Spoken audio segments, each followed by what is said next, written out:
Hello, virtual campers. This is Brittany with Apple Ridge Farm, and today we are filming from my home in Chesterfield, Virginia. This week, we will be studying the process of photosynthesis. But why? Because photosynthesis is how we get oxygen. There are three things that are needed for photosynthesis.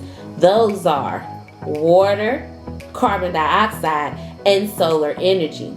To create this poster board, you will of course need poster board, scissors, markers, glue. If you don't have a poster board, you can always just use paper, printing paper, or notebook paper. If you don't have markers, you can use crayons, and if you don't have an actual flower, you could just draw a flower, because that's what I did. Okay. To save time, I went ahead and drew the poster. The first step is to create a really cool title. Whenever you do a project, you also always have to create a really cool title, okay? This can be done by using marker, pencil, crayon. You could draw out the word photosynthesis with really cool flowers. However you want to do it, be creative. The next thing that you need to draw is the sun. The sun is very important in the process of photosynthesis, so be sure to draw the sun. After drawing the sun, you may either place your real plant in the middle of the paper, or you can draw your real plant in the middle of the paper. Be sure to get real roots or draw the roots. Either way, make sure you have a plant and some roots, okay? All right, the next thing that we have to do is we have to go ahead and label our plant, all right?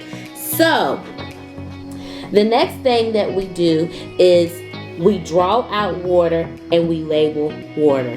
The plant has to suck up some water, all right? So draw water, draw arrows indicating that the plant is sucking up the water for the photosynthesis process. The next thing that we need to draw or write is carbon dioxide, and then draw arrows indicating that the plant is sucking up that CO2. Finally, we need to draw arrows indicating that the plant is getting solar energy. Again, water, CO2, and solar energy is needed for the plant to output oxygen. Be sure to write oxygen on the right side of your plant and arrows indicating that the plant is outputting oxygen. Okay? Finally, you should have an end product of a poster board that reviews the cycle of photosynthesis. Let's review. What three things are needed for the process of photosynthesis? That's right, water, carbon dioxide, and solar energy. Why is it important? Because we need it to breathe. All right, guys. Now, you go ahead and make some awesome posters and be sure to post it on our social media website. Until then, be creative.